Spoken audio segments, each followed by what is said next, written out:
আমরা গর্ব করে বলতাম হিন্দু মুসলমানের মধ্যে কোনো ভেদাভেদ নেই, জৈন খ্রিস্টানের মধ্যে কোনো ভেদাভেদ নেই। আজকে সব ফেলে চুরমার করে দিয়েছেন। কে কি খাবে উনি বলে দেবেন, কে কি পড়বে উনি বলে দেবেন। এই ভারতবর্ষের যিনি জনক, আজকে তাকে দাদা টাকা অপমান করা, নিজের দাদাকে আমি ডাকি না, উনিকে কেউ দিদি বলেন, তাহলে আজ যাই করেন নিজের দিদিকে অপমান করতে পারলো না। দিদি কোন দিদি?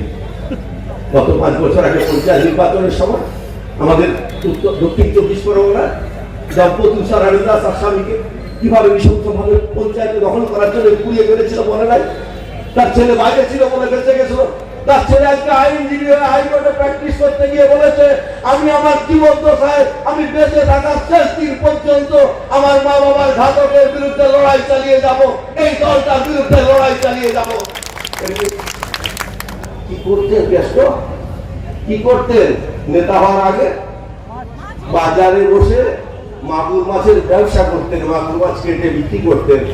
আর একটা বলে দিয়ে আনা ছিল, সন্ধ্যাবেলা কাঁসার গ্লাসে দেশি মদ খেতেন। এরকম এলেন না, নেতা কম পাওয়া যাবে। কোথায় তিনি এখন? লোকে বলছেন তিনি ভোট চড়াম চড়াম করে ঢাক বাজিয়ে ভোট করে দিতে পারতেন। গত পঞ্চায়েত নির্বাচনে একটা গোটা জেলায় গ্রাম পঞ্চায়েত থেকে পঞ্চায়েত সমিতি জেলা পরিষদে একটা আসন বিরোধীদের প্রার্থী দেওয়ার সুযোগ হয়নি, দিতে জানি।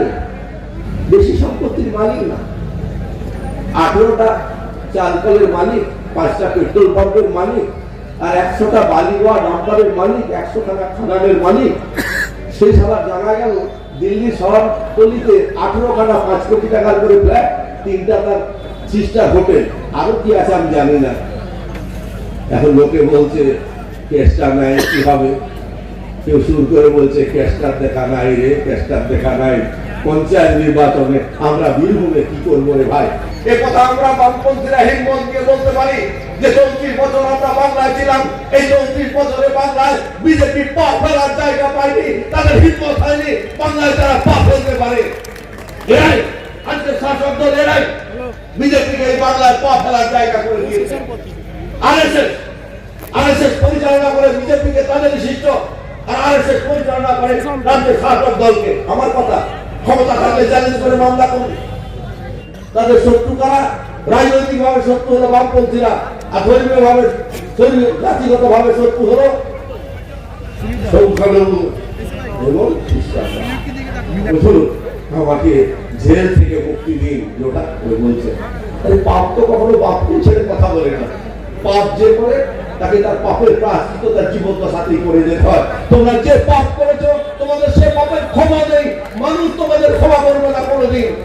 তোমরা ক্ষমা পাবে, ক্ষমা এলে গরিব মানুষের ঘরের টাকা লুট করেছো, কাজের টাকা লুট করেছো, চাকরির টাকা লুট করেছো। যেদিন সময় আসবে মানুষ গামছা গলায় দিয়ে মানুষ টাকা আদায় করবে, শুধু সময়ের অপেক্ষা।